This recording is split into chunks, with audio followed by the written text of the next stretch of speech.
5 minutes with doctor Sathya. இன்னைக்கு நற்குணங்கள். ஒரு மனுஷனுக்கிட்ட நற்குணங்கள் இருந்துச்சுன்னா எல்லாருக்குமே அந்த மனுஷனை பிடிக்கும் இல்லையா? அதே மாதிரி நம்ம கிட்ட நற்குணங்கள் இருந்துச்சுன்னா கடவுளுக்கும் ரொம்ப பிடிக்கும். பைபிள்ல இருந்து ஒரு இன்சிடென்ட் எடுத்து உங்களுக்கு சொல்ல போறேன். அதுல பாத்தீங்கன்னா 4 மனுஷங்க, அவங்க கிட்ட இருந்த நற்குணங்கள் இயேசு கிறிஸ்துவுக்கு ரொம்ப பிரியமா இருந்துச்சு. மார்க் 2ஆம் அதிகாரத்தின் 1-12 வசனங்கள்ல இந்த சம்பவத்தை நம்ம பார்க்கலாம். அதாவது ஒரு மனுஷன், அவனுக்கு கை கால்லாம் பலவீனம், நடக்கவே முடியாது, படுத்த படுக்கையா இருக்கிறான். அவன் மேல பரிதாபப்பட்டு 4 பேர் என்ன பண்றாங்க, அவனை தூக்கிட்டு வர்றாங்க. அவங்களுக்கு என்ன, ஏசு கிறிஸ்து கிட்ட இவனை கூட்டிட்டு போயிட்டா இவனுக்கு எப்படியாச்சும் சுகம் கிடைச்சிரும், நம்ம அந்த ஹெல்ப் பண்ணுவோம்னு சொல்லி அவங்க தூக்கிட்டு வர்றாங்க. கஷ்டப்பட்டு இயேசுக்கிட்ட கொண்டு போயிடுறாங்க. இயேசுவும் அந்த மனுஷனை சுகப்படுத்திடுறாரு. இதுல இந்த 4 பேருடைய விசுவாசத்தை கண்டு அவனை சுகப்படுத்தினார் அப்படின்னு பைபிள்ல போட்டிருக்கு. ஸோ இந்த 4 பேர்கிட்ட இந்த விசுவாசம், அதுக்கு கூட வேறையும் சில நற்குணங்கள் இருந்துச்சு. அதுதான் என்னன்னு பார்க்க போறோம். முதலாவதாக தன்னலமற்ற ஒரு அன்பு இவங்க கிட்ட இருந்துச்சு. இவங்களுக்கு அந்த மனுஷன் யாருன்னு தெரியாது. அவன் ஒரு ஏழை மனிதன். அவனுக்கு உதவி செஞ்சா இவங்களுக்கு ஏதாவது திரும்ப கிடைக்க போகுதா? அதுவும் ஒன்றும் கிடையாது. ஆனாலும் அவனுக்கு எப்படியாவது ஒரு சுகத்தை பெற்று கொடுக்கணும்னு சொல்லி அவன் மேல இவங்களுக்கு ஒரு தன்னலமற்ற அன்பு இருந்துச்சு. பாத்தீங்கன்னா ஜீசஸ் கிரைஸ்டுக்கும் இந்த உலகத்தில் உள்ள ஒவ்வொருவர் மேலும் இப்படிப்பட்ட ஒரு தன்னலமற்ற அன்பு தான் இருந்துச்சு.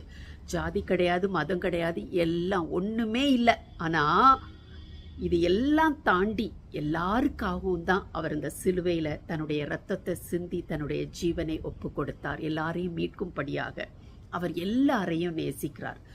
நாமும் ஒவ்வொருவரும் இந்த தன்னலமற்ற அன்பை மற்றவங்க கிட்ட காண்பிக்க வேண்டும் அப்படின்னு சொல்லி இயேசு கிறிஸ்து விரும்புகிறார்.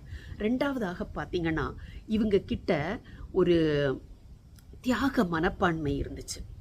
அந்த மனுஷனை தூக்கிக்கிட்டு இயேசு கிட்ட வரணும்.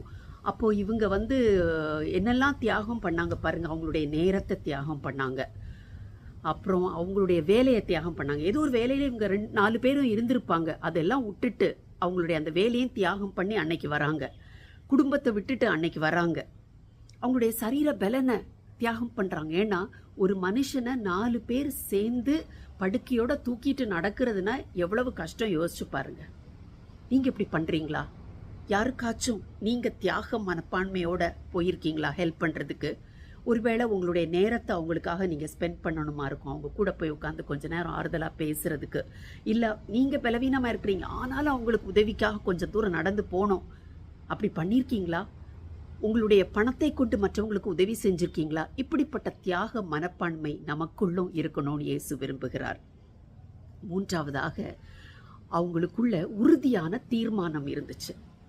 இயேசு கிறிஸ்துவிட்ட கூட்டிட்டு போயிடணும், ஒரு தீர்மானம் எடுத்துட்டாங்க. அப்ப எதிர்ப்புகள் எல்லாம் வருது.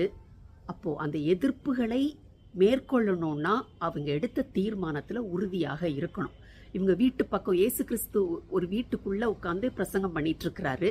அந்த வீட்டுக்கு போயிட்டாங்க. பயங்கர கூட்டம், உள்ளுக்கு போகவே முடியாது. என்ன பண்ணலான்னு பாக்குறாங்க. நேர அவனையும் தூக்கிட்டு கூரை மேல ஏறிட்டாங்க. அது வேற யாருக்கையோ வீடு, வீட்டு ஓனர் சும்மா விடுவானா? என்ன பண்றீங்கன்னு அவன் கத்தி இருப்பான். அடுத்தது என்ன பண்ணாங்க, கூரையை பிரிக்கிறாங்க இவனை உள்ள இறக்குறதுக்கு. அந்த ஓனரு, அங்க கூட இருந்தவங்க எல்லாரும் சத்தம் போட்டிருப்பாங்க, திட்டி இருப்பாங்க, இவங்களை தடுக்க முயற்சி பண்ணியிருப்பாங்க. ஆனா அது எல்லாம் மேற்கொண்டு அவனை உள்ள இறக்கிட்டாங்க இயேசுவுக்கு முன்பாக. ஏன்? அவங்களுக்கு ஒரு உறுதியான தீர்மானம் எடுத்திருந்தாங்க. அடுத்தது அவங்க கிட்ட ஒரு ஒருமனப்பாடு இருந்தது. நல்ல ஒரு காரியத்துக்காக ஒருமனப்பாடு. இதுல ஏதாவது ஒருத்தனாவது எனக்கு டயர்டா இருக்கு, என்னால தூக்க முடியல, நான் வீட்டுக்கு போறேன்னு சொல்லியிருந்தான்னா அவங்க அந்த மனுஷனை தூக்கிட்டு இயேசு கிட்ட போயிருக்க முடியாது. அவங்களுக்குள்ள இருந்த அந்த ஒருமனப்பாடு இயேசுவை நோக்கி அந்த மனுஷனுக்கு ஒரு பாதையை உண்டு பண்ணினது. நீங்க அப்படி இருக்கிறீங்களா? எத்தனையோ பேர் இருக்காங்கல்ல உங்களை சுத்தி, அவங்களுக்கு இயேசுவை நோக்கி வர்றதுக்கு ஒரு பாதையை உண்டு பண்ணுவதற்கு நீங்க யாரு கூடயாவது சேர்ந்து ஒருமனப்படுறீங்களா? யோசிச்சு பாருங்க. அடுத்தது பாத்தீங்கன்னா இவங்களுக்கு விசுவாசம் இருந்தது. இவங்களுடைய விசுவாசத்தை இயேசு பார்த்து என்ன செய்யறாரு, அவனை சுகப்படுத்துறாருன்னு அங்க போட்டிருக்கு. விசுவாசம்னா என்ன? எபிரேயர் 11ஆம் அதிகாரத்தின் 1ஆம் வசனத்துல விசுவாசமானது நம்பப்படுகிறவைகளின் உறுதியும் காணப்படாதவைகளின் நிச்சயமாய் இருக்கிறது.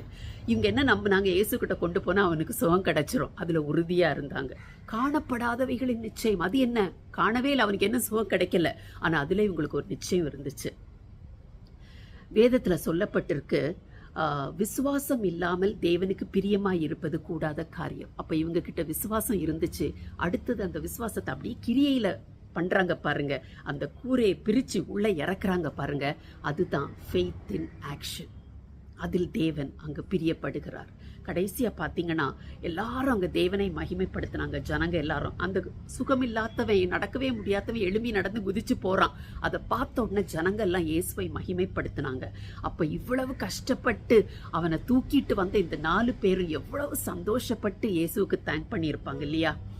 நீங்க அவரை மகிமைப்படுத்துவதை, அவருக்கு நன்றி சொல்லுவதிலையும் தேவன் பிரியப்படுகிறார்.